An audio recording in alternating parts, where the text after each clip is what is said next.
This is the TSOM Broadcast Network, broadcasting worldwide on broadcast affiliates and satellite program providers, including CNN Broadcast Network, Sirius Satellite Network, Star Media, Good News Radio Network, Angel Broadcast Network, Wiki Broadcast Network, and WPBN TV. For more information on the TSOM Broadcast Network, visit us at www.xzbn.net.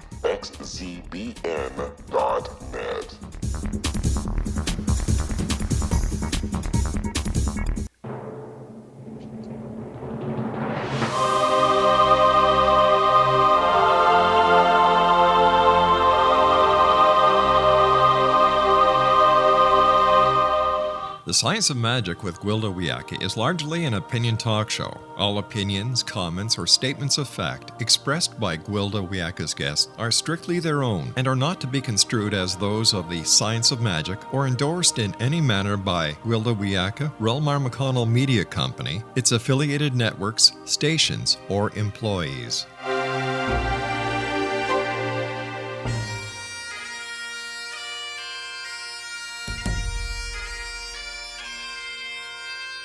Welcome to the Science of Magic with Gwilda Wiyaka, a program dedicated to uncovering the unified nature of reality and humanity's ever-evolving place as truly galactic beings. For more information on the Science of Magic with Gwilda Wiyaka, visit us online at www.thescienceofmagic.net.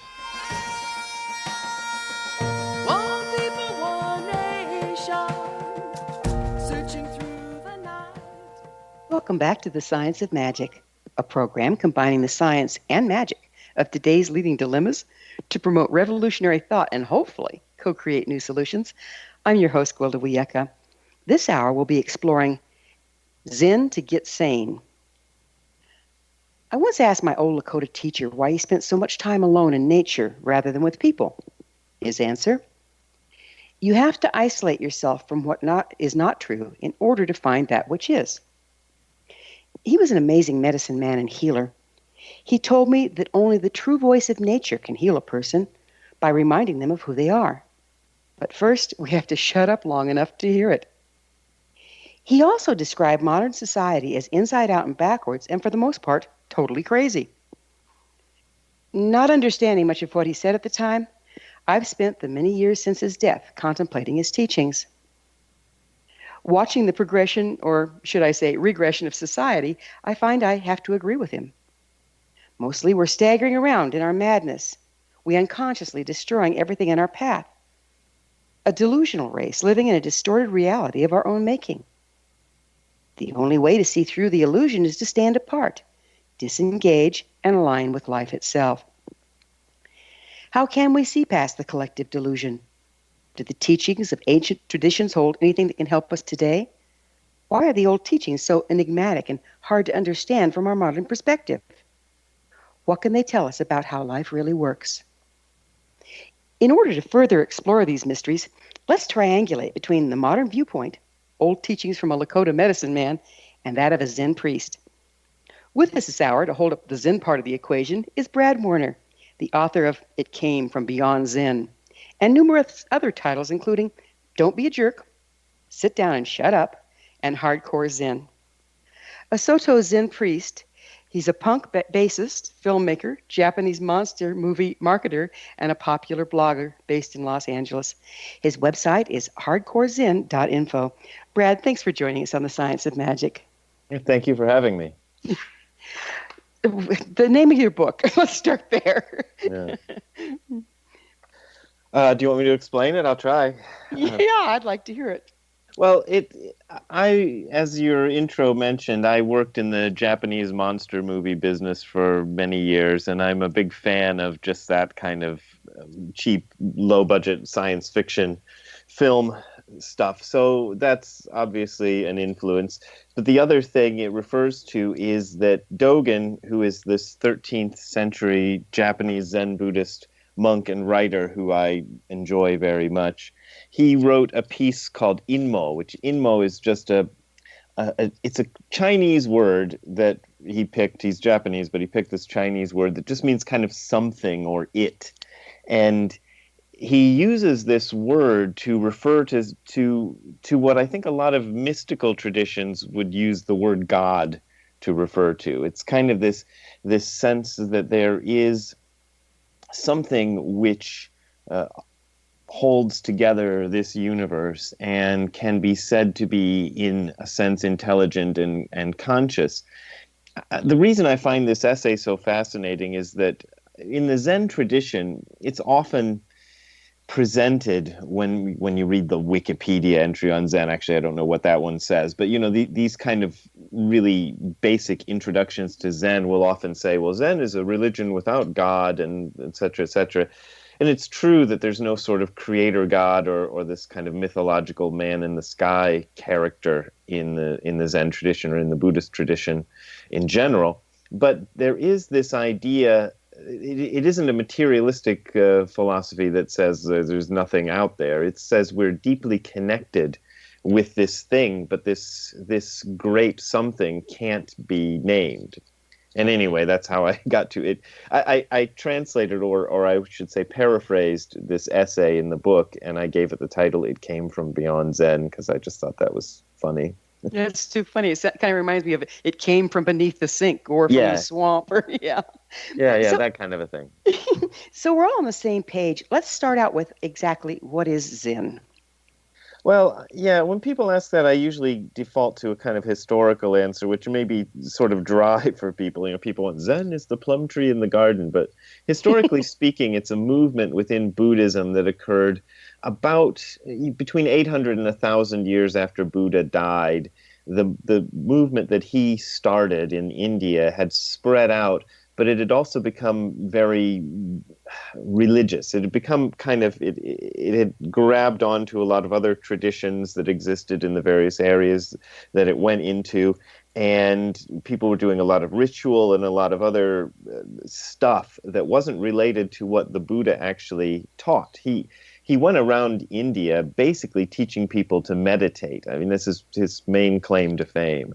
And by this time, a lot of Buddhists were not meditating at all. So the Zen tradition kind of came out of northern India and China, where a lot of people said, well, let's get back to the roots of this. Let's just meditate. Let's make meditation our main thing.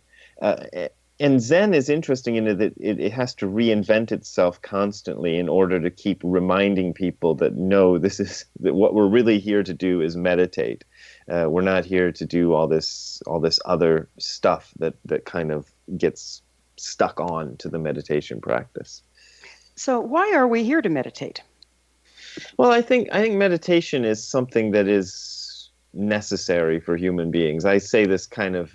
You can't see me on the radio, but I say this with a little bit of a wry smile because I think people won't accept that. But I think we really need to spend a certain amount of time every day just in total quiet, kind of like what your introduction said. And you don't really even need to go out in the woods or anything to do it. You can do it in your own place, but you need a practice, I think, to kind of clear out your mind at least a little bit from all the clutter that's gotten stuck in there over the past 24 hours.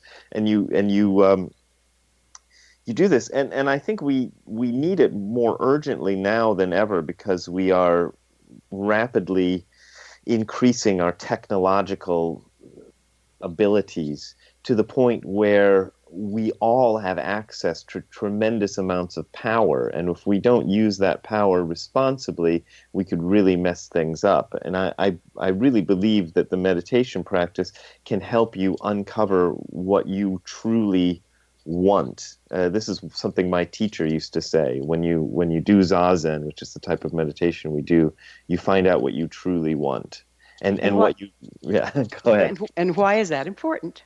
Well, I think it's important because what you uncover is the interconnectedness of us all, and so you are less likely to follow the whims of your personal ego inclinations when you discover that what makes you happy and what makes the world a better place are actually exactly the same thing. and Mm-hmm. and then it doesn't become.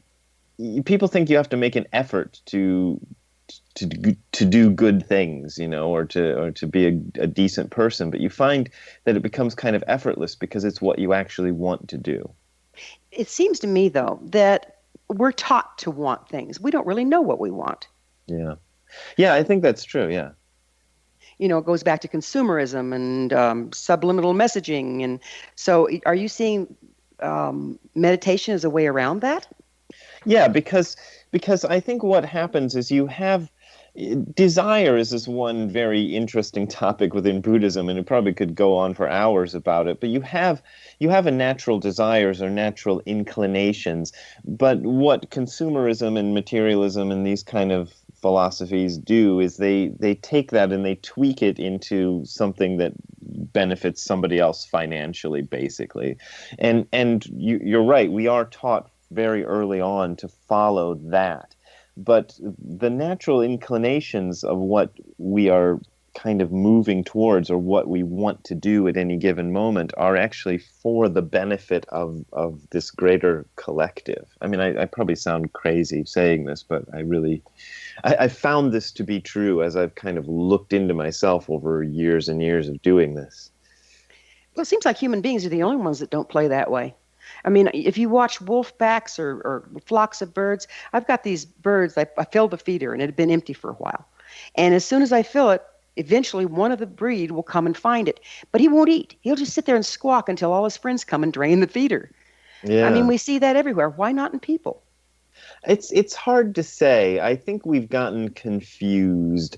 I think one thing that probably, this is just speculation, I suppose, but I think early in human history we discovered that the one thing we had going for us were these big brains. Like as wild animals out in the African savannah, we don't have a lot of advantages. We're food for lions and things, except that we're in a lot of ways more clever than those animals are. I mean, in some ways we're not, but we can kind of band together and do things. And I think this kind of focus on what the brain can do initially led to great success for the human animal, but now it's become kind of twisted into a strange direction.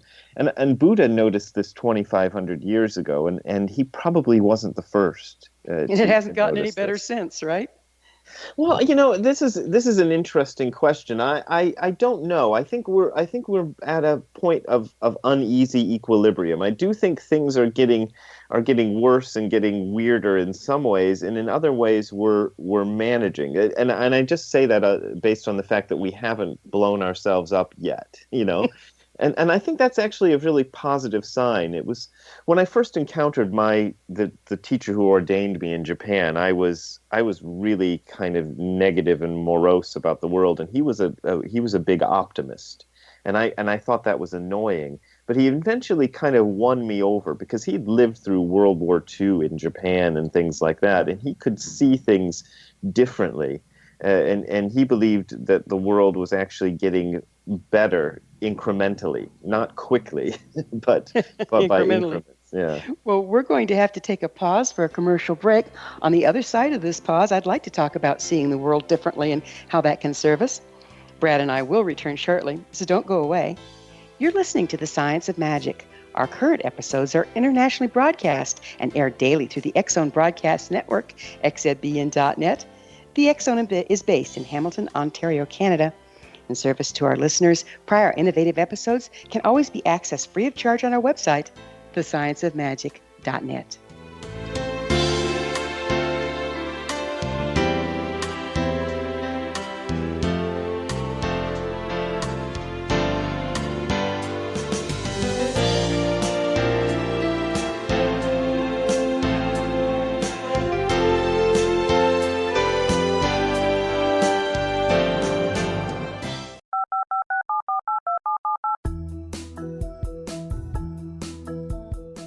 Did you know that when you're on the road with limited data or Wi-Fi, you can still listen to the X-Zone Radio Show with Rob McConnell, The Science of Magic with Gwilda Wiyaka, X-1, Dimension X, Space Patrol, and every minute of the X-Zone Broadcast Network by calling 213-401-0080, courtesy of Audio Now. No smartphone, app, or internet needed. It saves your data plan, and it's free if you have unlimited minutes. Call 213-401-0080 to listen on any phone, anytime, anywhere. Remember 213-401-0080 for the best of the paranormal, parapsychology, and sci-fi radio programming anywhere, 24/7, 365. This is the X-Zone Broadcast Network, broadcasting worldwide on broadcast affiliates and satellite program providers, including CNN Broadcast Network, Sirius Satellite Network, Star Media, Good News Radio Network, Angel Broadcast Network, Wiki Broadcast Network, and WPBN TV. For more information on the X-Zone Broadcast Network, visit us at www.xzbn.net.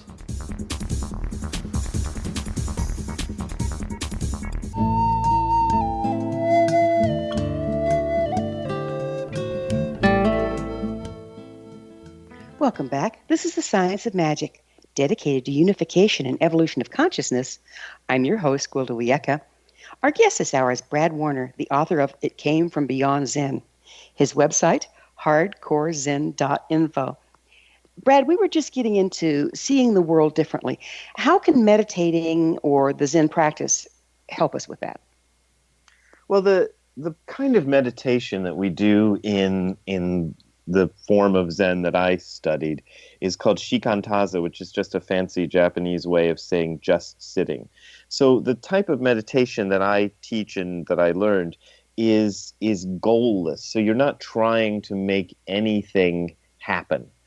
So even the goal of becoming a better person or changing the way you see reality or any of that just kind of goes out the window, and you just try to get into the pure experience of simply sitting. And you'd think, I think most people, maybe certainly even myself when I first heard of this, would think, well, what's going to happen then? It's no better than just kind of lounging on your couch watching TV or something. But it actually is very different, because you're dropping every attempt to get away from what you actually are doing, which happens to be sitting still and staring at a wall. That's how we do it. And by doing that, you start to encounter yourself in a very deep way, and eventually, this takes a while to get there, but eventually you start to see that what you thought of as yourself and what you thought of as everyone else and everything else, there isn't a barrier there. You kind of, if you're like me, you've gone your whole life thinking there was this insurmountable barrier between you and the rest of the world, and that there was this eternal separation. But by looking into it without trying to do anything, you kind of encounter the fact that this barrier doesn't exist, and this can change everything that you do, in any encounter that you have, anything that you do becomes different. It sounds like you're letting go of the personal stories that compartmentalize your life. Well, sure. I mean, you have to. I mean, the interesting thing that happens, or non-interesting thing, a friend of mine who does this practice, who's a priest, said it's sort of like chewing a piece of gum from which all the flavor is gone. You know, that's the kind of feeling you get about your personal story when you're sitting zazen, because at first your experience, most people's experience, is just kind of that personal story asserting itself and kind of making a lot of noise. But after a while, you realize it's only got like 15 things to say, and it just keeps going over and over on those. And you go, well, why am I listening to this? You know, even though I've spent my whole life being really, really concerned about this personal self, you realize it's sort of boring and it doesn't really matter that much. And that I found personally really freeing. How much of it is our concept of our personal self from our damage and conditioning? Oh, I think almost all of it. You know, it's that. I mean, they do in some forms of this practice call it the conditioned self. That's how they refer to it. And it is just your conditioning. It's just all of that stuff that's happened to you as an individual being. Because we don't deny that you as an individual being, me as an individual being exists, because that would be silly. But the question is, what is that, and how does it connect with everything else? And it seems to me that what it is a facet of a much larger project. I've tended to use this strange word project when I talk about this, because I kind of feel that's a one way of looking at it, that maybe the universe is manifesting itself in this particular way as us for a reason, and that reason will probably always be obscure to us as individuals, but I don't think that means it doesn't exist. I just think it means that the individual isn't capable of fully comprehending where this is all going, but it is capable of accepting that it is going somewhere, and that it might be good to kind of go along with where it's going rather than try to fight against it. It would appear to me Mm-hmm. that this practice might be difficult for people that are extremely compartmentalized due to damage, because running into yourself may or may not be a cheery thing at that point. Can you speak to that? Yeah, for sure. And I don't think it really. I think this goes for anybody who does it. There's a certain in Christian meditation, they have this idea of the dark night of the soul, and there's somebody. Oh gosh, I wish I could remember the name, but there's somebody I talked to who is investigating mindfulness practice and has this thing called the Dark Night Project, in which she is kind of looking at how people who do meditation practice will run into this. And one of the downsides that she's seen of the current mindfulness movement is that there's no methodology or no tradition in there to deal with it. Whereas the Zen tradition, which is much older, does have that. So everybody's going to encounter really ugly parts of themselves. Now, depending on how deep that goes, yeah, the practice could be anything from being incredibly uncomfortable to being positively terrifying. I've had moments of real terror in Zen practice. However, if you engage in it properly, there are ways to deal with it. So, it depends on the person. I've had people come to me who I've said, well, maybe you should talk to somebody else. But in general, we do have ways of dealing with a lot of the deeper things, because everybody's got it. We've all got it. I mean, some arguably have it worse than others, but we do all have it. So, would you mind describing some of those methodologies to deal with the ugliness when it comes up?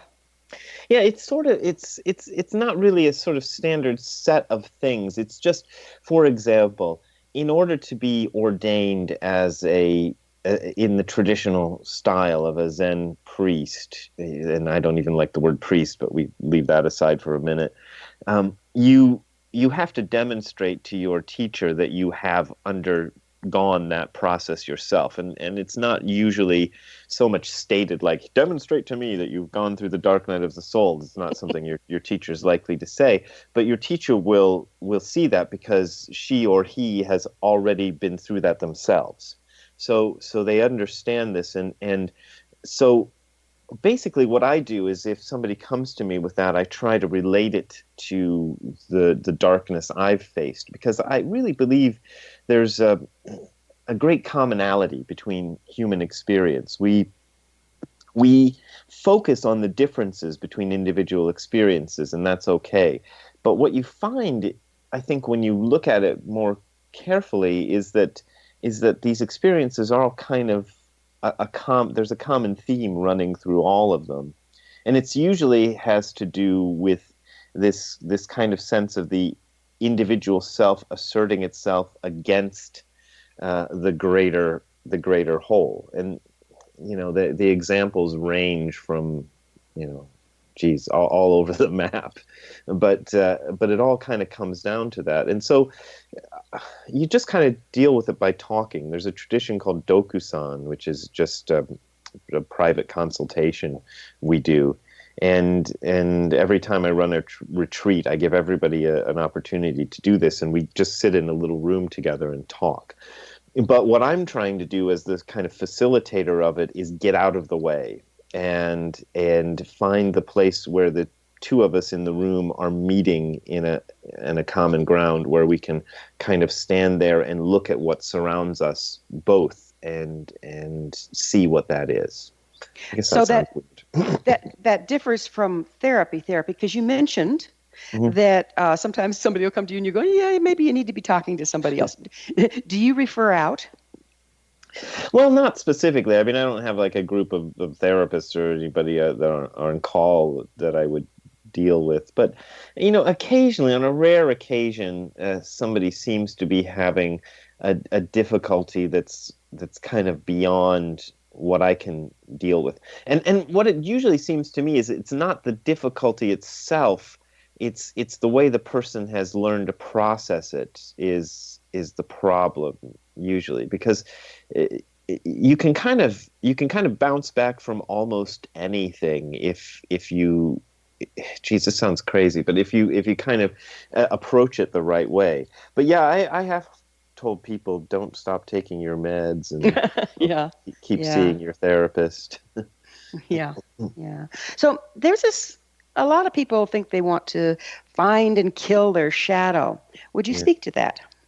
Yeah, I don't think that's the way to do it. I think the shadow is something we all have, and it isn't necessarily a bad thing. It's just a thing. It's the other side of the coin. And if you try to root it out and destroy it, you may be destroying your own ability to get better. It always makes me think of this Star Trek episode where Captain I know, just Kirk, one. Yeah. gets the one where he gets split into his good half and his bad half, and he finds his good half is very amiable and works well with others, but he can't do anything. He's powerless.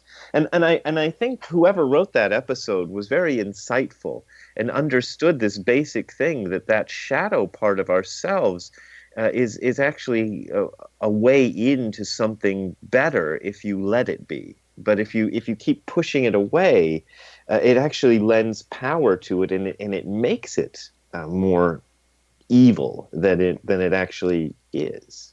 How much do you think of viewing our shadow as evil has to do with guilt and shame rather than fact? Well, I think it has a lot to do with it. Shame is a kind of an interesting thing, and guilt, because a little bit of it is helpful, and I think that's kind of obvious. You do something, you feel guilty about it, you go, I better not do that thing again because that was bad, and I think that's about all you need. But I think what usually happens, or what very often happens, is that guilt becomes part of what we think we are. And we don't want to lose our guilt and our shame because we're afraid that if we let go of it, we'll stop being who we are. But what I've found in the practice that I do is that if you let go of it, you're still exactly who you are. There's nothing gone, and you still have the capacity to go, I better not do that again. But you're not so kind of neurotic about it and feeling that you must constantly remind yourself of the bad thing that you did. It's not necessary. After a while, you just the fact that you know it is usually enough. Sounds like it's a matter of self-trust then. In a way, yeah. It's well, this idea of self is kind of interesting in Buddhism too, because we kind of use the word self to refer to two things, which is the kind of individual ego-based image of who and what we are, in which traditionally Buddhists say there is no self. But then there's this other idea in Buddhism that sounds contradictory, which is often referred to as big self, which is that there is something that's we're bigger. We're going to have to dance with self, little self, and big self on the other side of another pause. Brad and I will return to our discussion on the other side of this break, so don't go away. We're coming to you through the X-Zone Broadcast Network, where new and exciting things are always happening. Don't miss the other fine shows and hosts on xzbn.net. You're listening to The Science of Magic, your resource for creative solutions in a changing world, thescienceofmagic.net.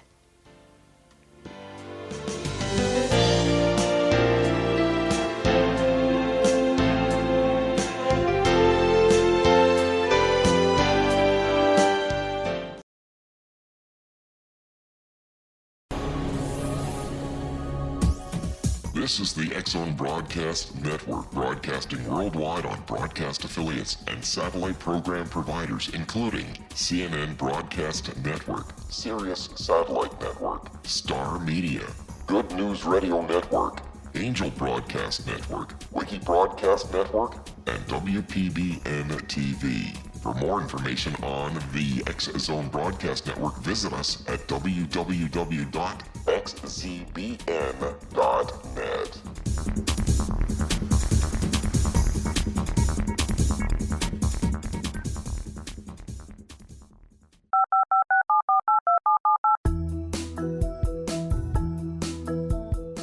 Did you know that when you're on the road with limited data or Wi-Fi, you can still listen to the X-Zone Radio Show with Rob McConnell, The Science of Magic with Gwilda Wiyaka, X-1, Dimension X, Space Patrol, and every minute of the X-Zone Broadcast Network by calling 213-401-0080, courtesy of Audio Now. No smartphone, app, or internet needed. It saves your data plan and it's free if you have unlimited minutes. Call 213-401-0080 to listen on any phone, anytime, anywhere. Remember 213-401-0080 for the best of the paranormal, parapsychology, and sci-fi radio programming anywhere, 24/7, 365.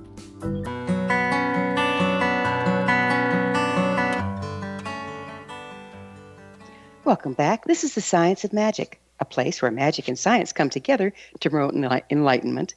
I'm your host, Gwilda Wiyaka. We're speaking with Brad Warner, the author of It Came from Beyond Zen. His website, hardcorezen.info. Brad, we were going to talk about the little self, the big self, and ego.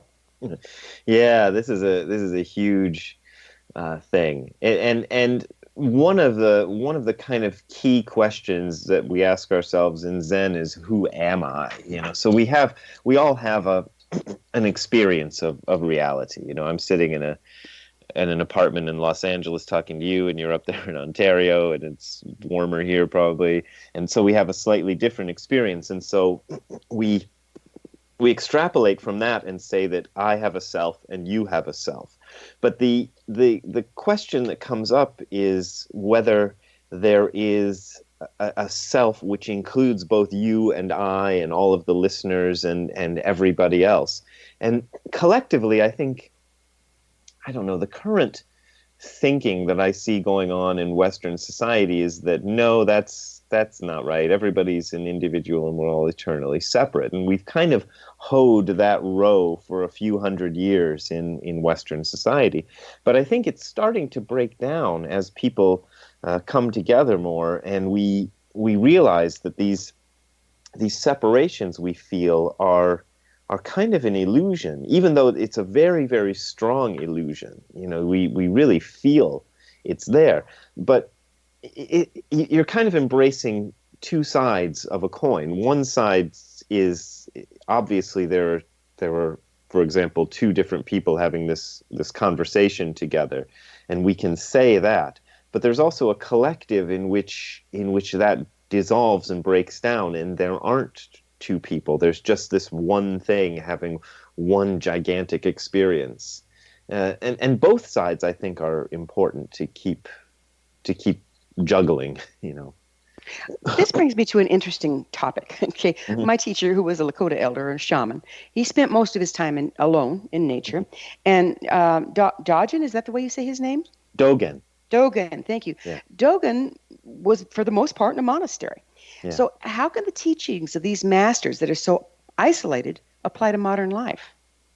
It's an interesting question, because when I look at Dogen, I see that he had to separate himself from from general society to get deeper into himself, and it was necessary. And if you look at the time and place that he lived, you can see that it was very violent.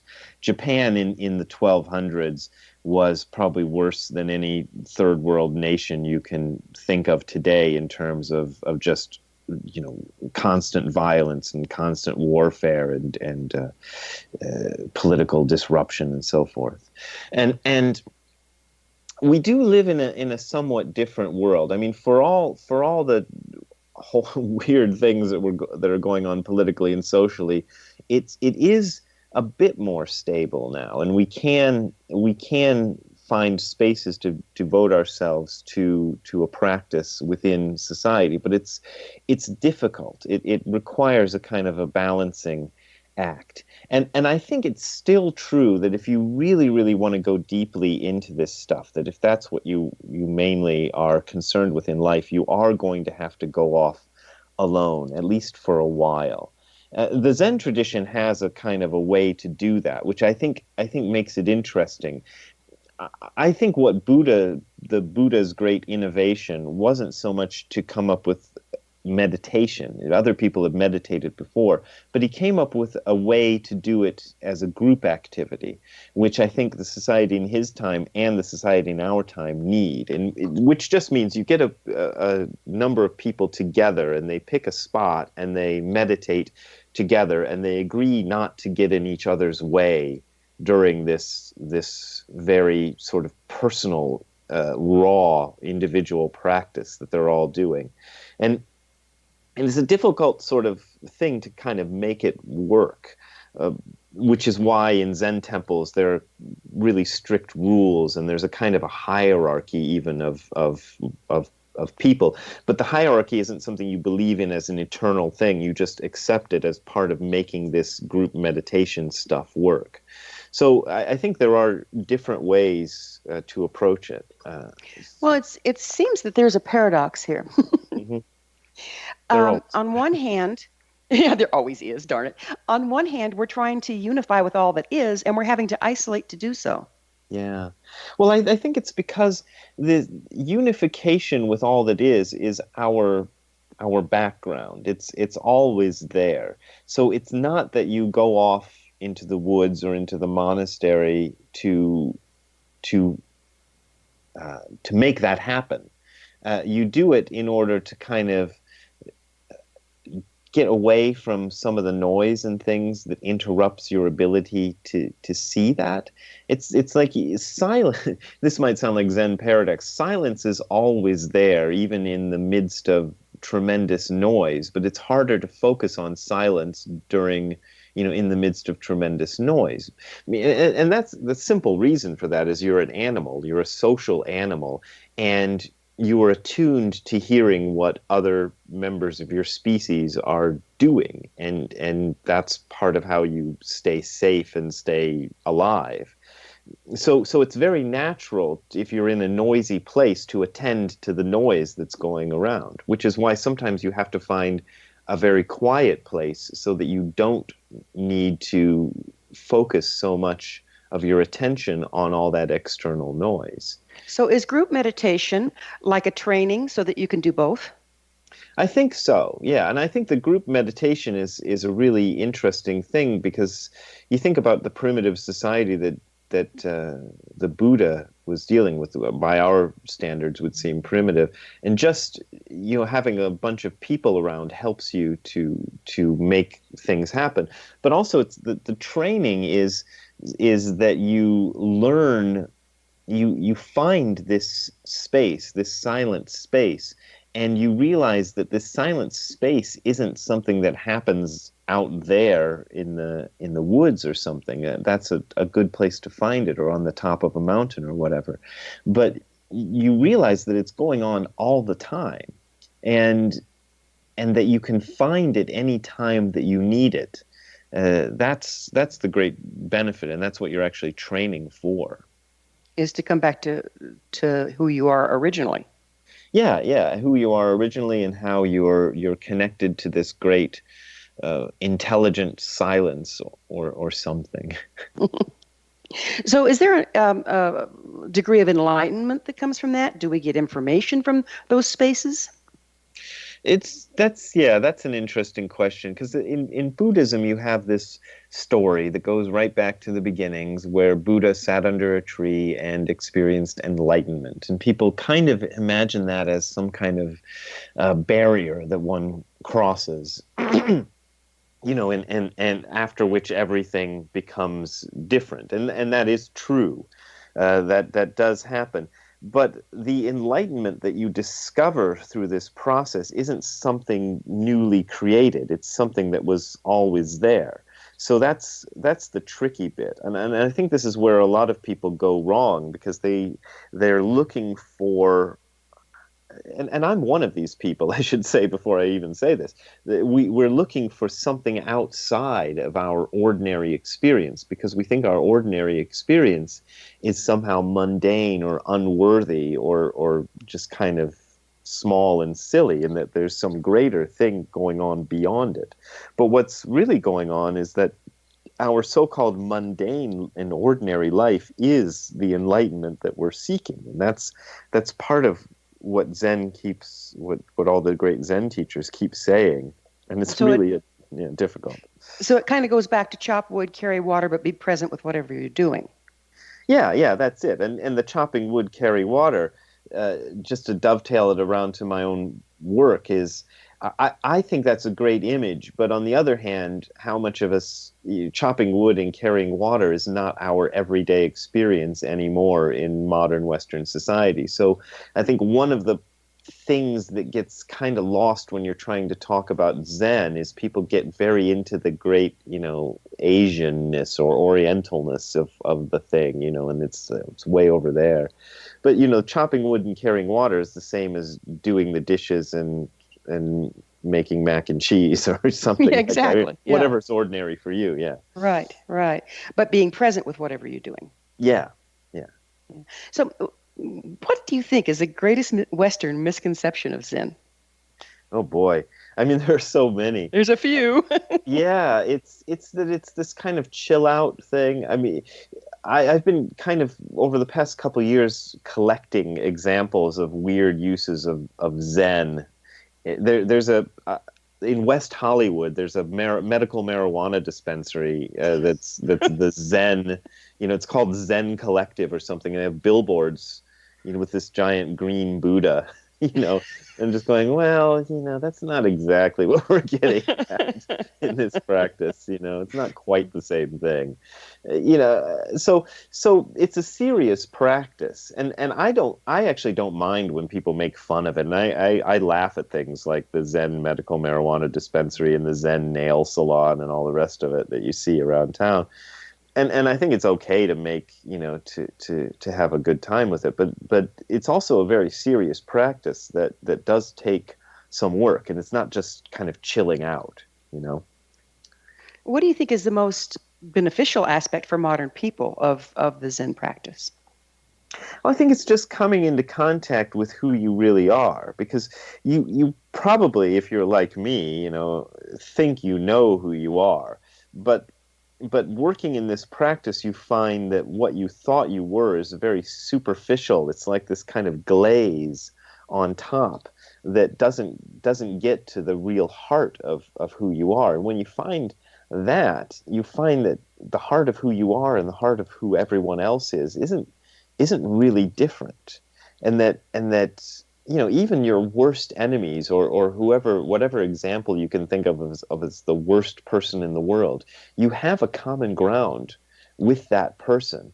And I really believe, my optimistic side believes that if we can kind of work on that, we might be able to get through this evolution and human thing into something that's our actual birthright, which I think is much better than what we have now. So that's another interesting topic that we're probably going to have to pick up on the other side of a break. But let's get started. Evolution. Why are we evolving now?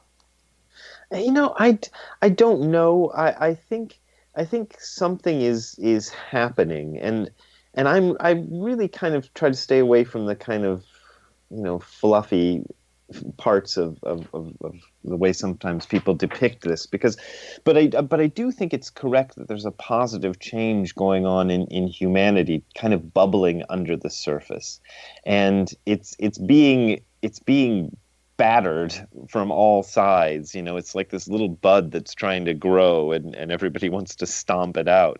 But I think it is there. It's time for that break, and we're going to look into what's something happening here on the other side of this commercial break. Before we pause, let me remind you to check out the amazing upcoming Galactic Shamanism classes for both children and adults on www.findyourpathhome.com. Brad and I will be back shortly to further discuss the magical world of Zen, so don't go away.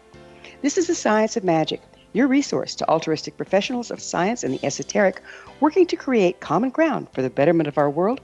Join our email family to receive our amazing topic-driven episode collections at thescienceofmagic.net.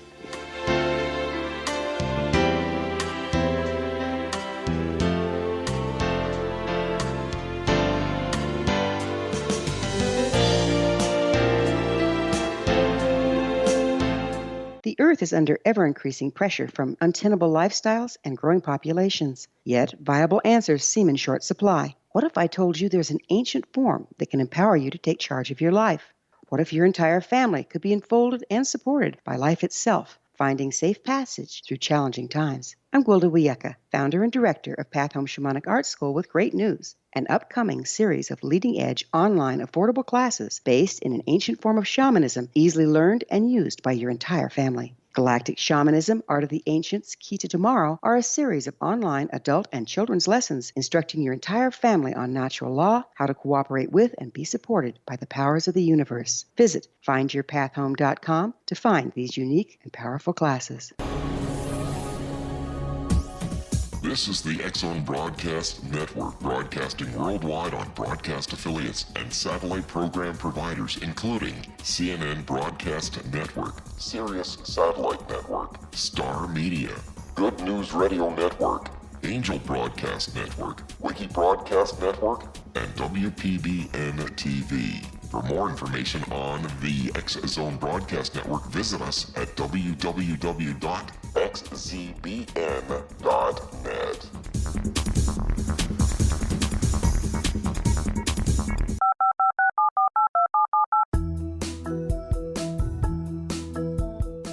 Did you know that when you're on the road with limited data or Wi-Fi, you can still listen to the X-Zone Radio Show with Rob McConnell, The Science of Magic with Gwilda Wiyaka, X-1, Dimension X, Space Patrol, and every minute of the X-Zone Broadcast Network by calling 213-401-0080, courtesy of Audio Now. No smartphone, app, or internet needed. It saves your data plan, and it's free if you have unlimited minutes. Call 213-401-0080 to listen on any phone, anytime, anywhere. Remember 213-401-0080 for the best of the paranormal, parapsychology, and sci-fi radio programming anywhere, 24/7, 365.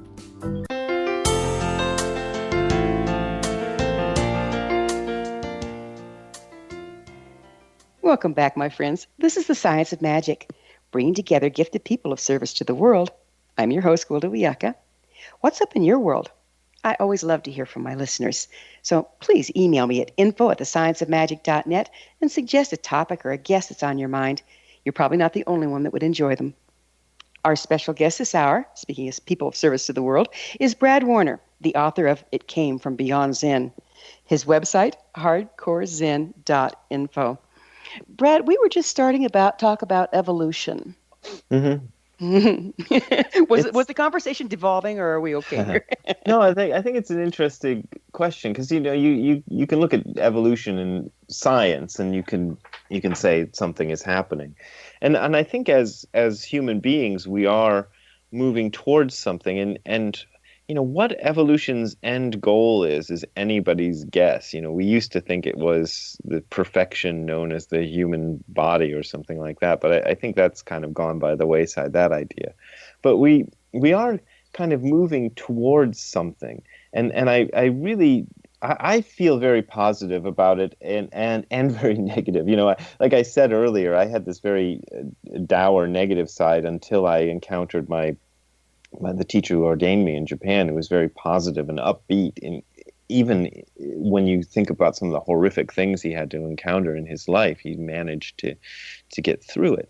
And I really think we are. I don't think we need. I think we need to be not too rosy about it because, like I said, it's like this kind of little bud that's kind of popping out of the ground that does need some protection and nurturing if it's going to actually happen. And that there are a lot of forces arrayed against it, but those forces arrayed against it are not external to ourselves. I think that's one of the things we have to acknowledge, because a lot of people sort of identify like the bad guys out there, and we all know who they are in our own lives, and think that the problem is there, but fail to acknowledge how we contribute to that. And I think that's the important thing, is to kind of understand that we ourselves can also do great damage to this if we're not careful about it.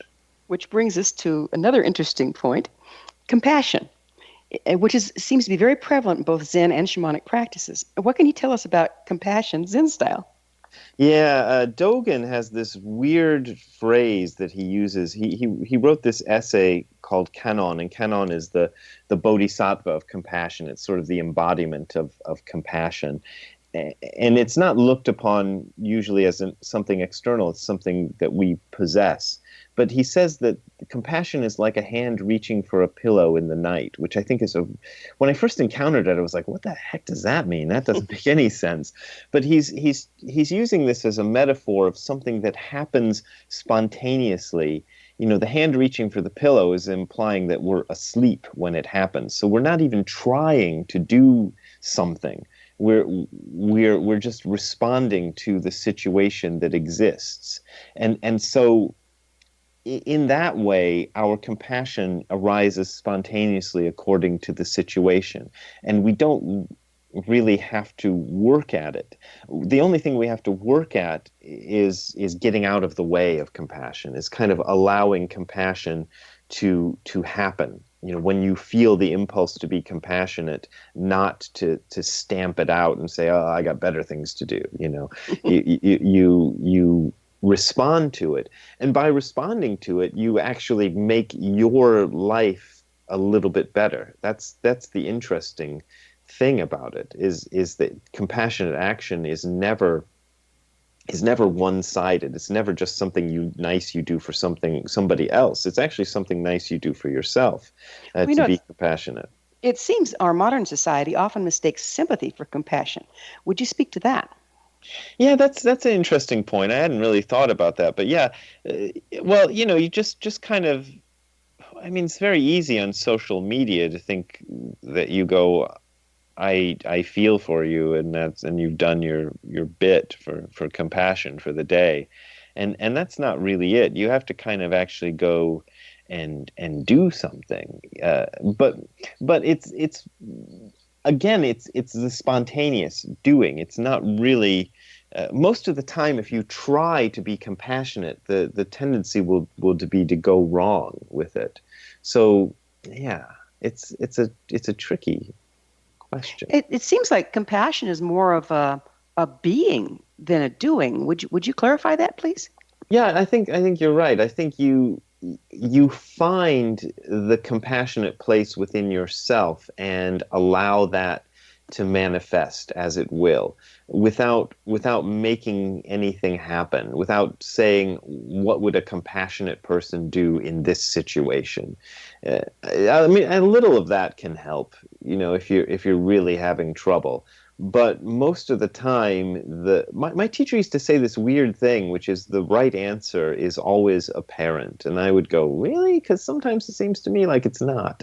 But working with the practice, I found that I think he's right. I think the right way to act in any situation is always apparent and is always available. It's just that we're very quick to make a lot of noise inside our heads and find ourselves doubting what we know to be true at some level. So it would occur to me that it'd be pretty difficult to find the compassionate part that exists within yourself if you're compartmentalized in all your own stories and polarization. How do we find that place? Yeah, well, the only thing I've found that's worked is this practice of just when you're doing Zazen practice, you're just kind of left alone with yourself and the wall that you're staring at, and things come up. And if you attend to whatever your mind brings up, you can drive yourself nutty. And you realize that you don't need to attend to it, so you just let it go. So each time your personal self, kind of insists on being heard, rather than pushing it away, you just kind of let it happen and watch what happens when that occurs. And usually it's nothing. It's just like, I hate this right now, but you can just let it go. You just let that go. And enough of that, you habit. And then when you are encountering situations in the world, you already know how to let go of that stuff and get to what you really need to attend to, which may be something quite different. Which brings us to what's the difference between true compassion and agenda? Yeah, well, it's hard. I think true compassion is what you initially respond to, and in it, this is where I kind of break ranks with some Buddhist organizations who seem to think that compassion as an agenda is a good thing, and I think that can so easily go wrong that you're best to kind of avoid it entirely and just not even try to be compassionate. I know that might sound terrible to some people, but if you allow spontaneous compassion to arise, it doesn't become an agenda.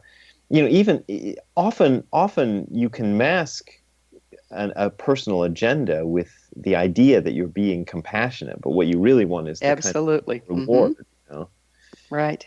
The right. likes that you're going to get on social media, There's always that, right? Yeah. We have a few minutes left here. I'd like to shift gears. You speak of the dream within the dream. What is that? Oh God, that's one of Dogen's most difficult pieces, and that's why I left it to the end of the book. But he has this interesting idea that on one level, our waking life can be seen as a kind of dream. Now, we understand there's a difference between that and the dreams that we have when we go to bed at night. But on the other hand, we're putting together a picture of the world we exist in that may not be fully true. And one of the ways to deal with that is to first accept, just intellectually, that what you think is going on might not be what's going on. And accepting that intellectually kind of opens a door to accepting it experientially. So you just kind of experience the world in its purest form, and then it shows the dreamy quality of the ideas you had about things start to show themselves or show itself for what it is, that you're actually kind of putting together a scenario that might not be true. Like I said, it's one of Dogen's most difficult essays. And so we're creating the dream that's in the dream. Yeah, because he talks about explaining a dream within a dream is the original title of the essay, something like that. And yeah, he's saying that even the writing that he is doing in this writing that you're reading when you read this essay is a process of explaining a dream to a dream, and thereby allowing the possibility of going beyond just the dream into something more actually real. This is a fascinating subject. Unfortunately, it's at the end of our episode. But yeah. Every tradition deals with life as a dream in one form or another. It just fascinates me. So I guess for people to find out more about Dogen, and his Dogen, thank you, and his rendition of Dream, they're just going to have to get your book, aren't they? Yeah, sure. I mean, that's a good way to do it. Hey, thanks so much. It's hard to believe, but we are out of time. Brad, thanks so much for coming on the show. Yeah, thank you for having me. I really appreciate it. Our guest this hour has been Brad Warner, the author of It Came From Beyond Zen and numerous other titles, including Don't Be a Jerk, Sit Down and Shut Up, and Hardcore Zen. His website, hardcorezen.info. This has been The Science of Magic. Join our email family to see all the wonderful new things we offer to support you on your personal path at thescienceofmagic.net. Until next time, dear ones, may you be blessed with knowledge and comforted with love as you align with life.